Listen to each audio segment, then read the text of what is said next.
Assalamualaikum, hai semuanya. Kenalin, nama saya Sulistiarini. Di sini saya ingin menjelaskan mengenai PT Domusindo Perdana. PT Domusindo Perdana ini merupakan sebuah perusahaan penanaman modal dalam negeri yang disingkat sebagai PMDN, yang bergerak di bidang industri mebel kayu berorientasi ekspor. PT Domusindo Perdana ini didirikan pada tahun 1989.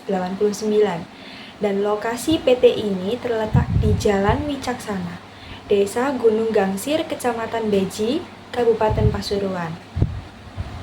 PT Domusindo Perdana ini memiliki visi dan misi, yang diantaranya visi menjadi salah satu market leader dalam industri furniture di Indonesia, sedangkan misinya yaitu memproduksi furniture dengan kualitas tinggi dengan desain yang unik dan bagus. PT Domusindo Perdana mengembangkan usahanya menggunakan teknologi mesin industri buatan dari Jerman dan Italia untuk menghasilkan kualitas yang baik.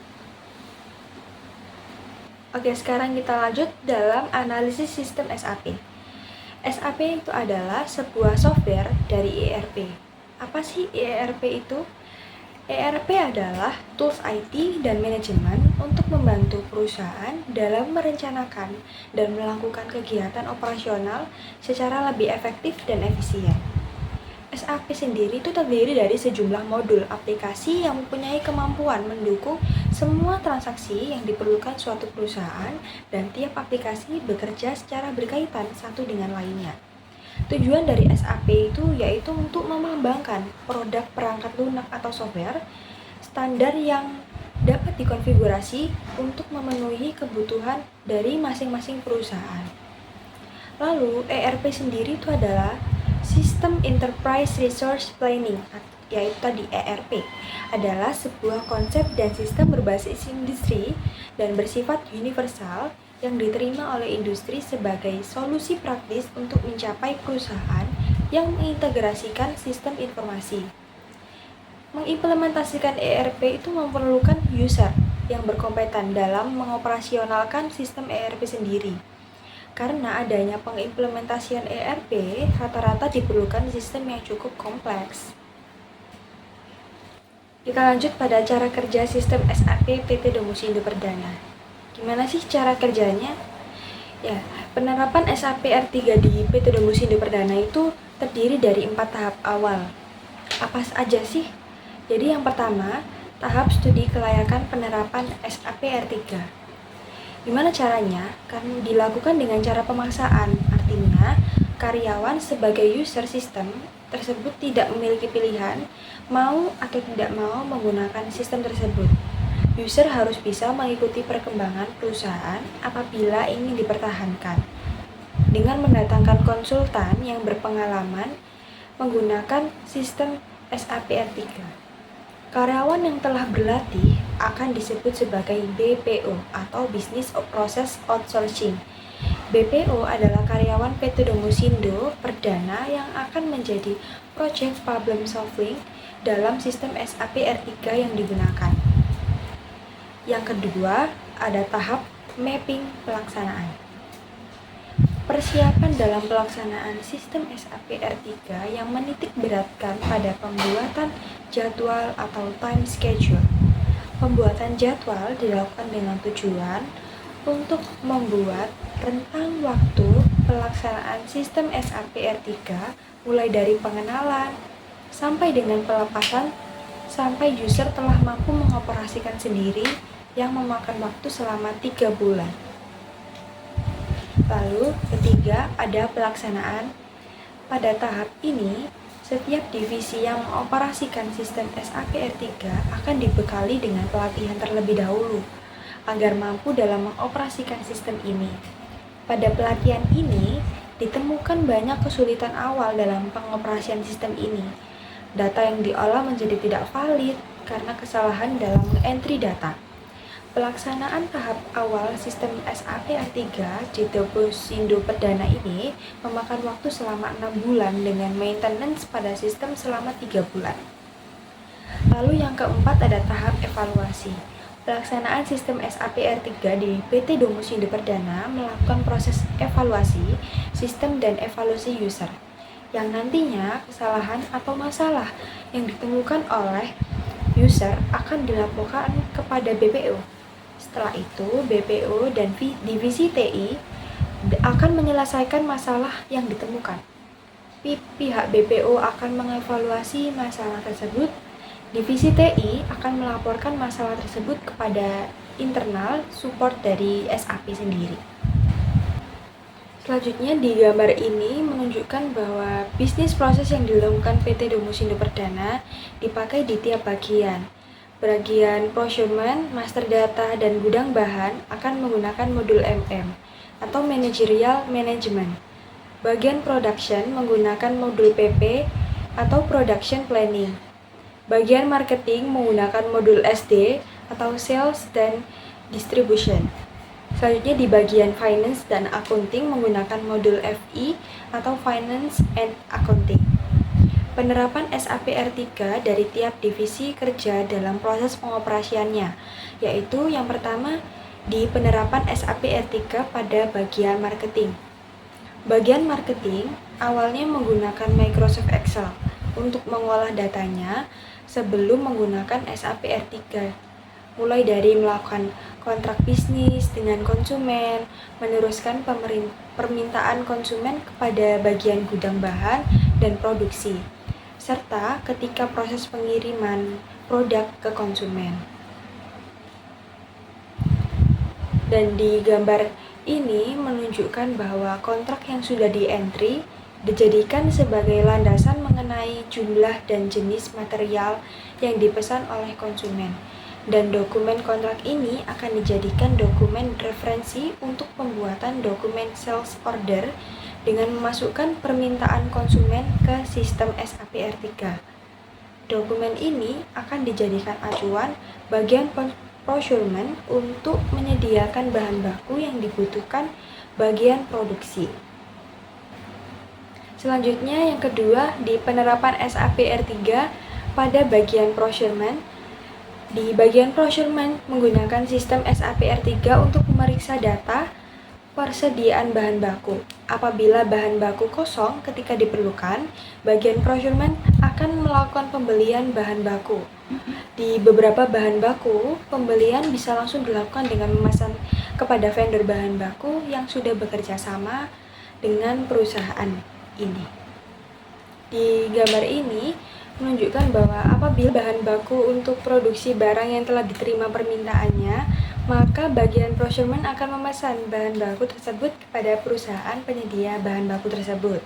Beberapa vendor telah bekerja sama dengan jangka panjang dengan PT Domosindo Perdana, sehingga jika memungkinkan bagian procurement dapat melakukan pemesanan langsung melalui SAP R3. Yang ketiga, ada penerapan SAP R3 pada bagian panel preparation atau produksi. Bagian panel preparation menggunakan modul SAP R3 untuk melihat jumlah dan karakteristik barang yang harus diproduksi. Bagian ini juga menggunakan SAP R3 untuk memeriksa ketersediaan bahan baku. Apabila bahan baku yang dibutuhkan kosong, user bagian panel preparation akan memasukkan permintaan bahan baku ke sistem SAP R3 untuk diteruskan ke bagian procurement. Pada perencanaan produksi dibutuhkan beberapa master data, yaitu yang pertama ada material master data, yang kedua ada bill of material atau BOM, yang ketiga ada work center, yang keempat ada routing. Di material master data akan diambil dari modul MM, sedangkan BOM, work center, dan routing ada di modul PP.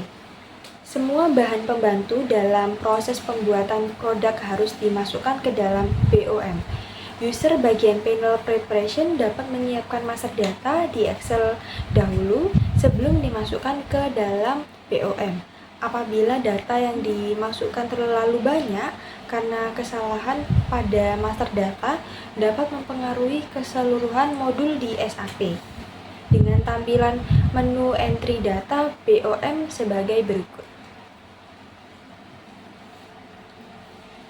Yang keempat ada penerapan SAP R3 pada bagian gudang bahan. Bagian gudang bahan menggunakan SAP R3 untuk melakukan stock of name, transfer barang dari satu gudang ke gudang yang lain, penerimaan barang dari vendor, ataupun mencatat penerimaan barang dari produksi. Dengan modul ini, perusahaan dapat mempersiapkan stock of name material yang beraneka ragam dengan baik. Yang kelima ada penerapan SAP R3 pada bagian finance. Di bagian finance ini menggunakan SAP R3 untuk hampir seluruh proses organisasi yang dilaksanakannya. Di proses bisnis yang dilakukan di PT Domosindo Perdana, tak lepas lagi dari bagian finance. Pelaporan mengenai pembelian dan penjualan akan dilaporkan oleh seluruh bagian terkait melalui SAP R3 diikuti dengan bukti fakturnya. Bagian finance juga menggunakan material master data, digunakan untuk melakukan pemeriksaan arus pembelian bahan baku dan arus produksi. Pelaporan terkait dengan hutang piutang dan laporan keuangan akan dilakukan melalui SAP R3. Yang keenam ada penerapan SAP R3 pada bagian accounting. Bagian accounting menggunakan SAP R3 untuk memverifikasi dan melaporkan pengeluaran dan penerimaan kas, membuat rekonsiliasi stock of name, memantau pergerakan harga dari bahan baku yang tersedia, dan mengumpulkan dokumen-dokumen terkait pembelian bahan baku dan penjualan. Bagian accounting menggunakan modul controlling untuk membuat cost center, product costing, internal order, profit center, accounting, dan profitability analysis. User accounting akan membuat grup cost elemen seperti gambar di atas. Cost elemen yang sama dapat dikelompokkan pada satu kelompok. Kelompok yang sama juga dapat dikelompokkan pada satu kelompok di atasnya. Pada akhirnya akan membentuk cost elemen hierarki.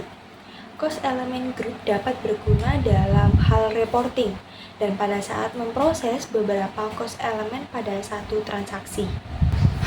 Selanjutnya ada di kelebihan dan kelemahan penerapan SAP R3 di PT Domosindo Perdana. Yang pertama, kelebihannya. Kelebihannya 1.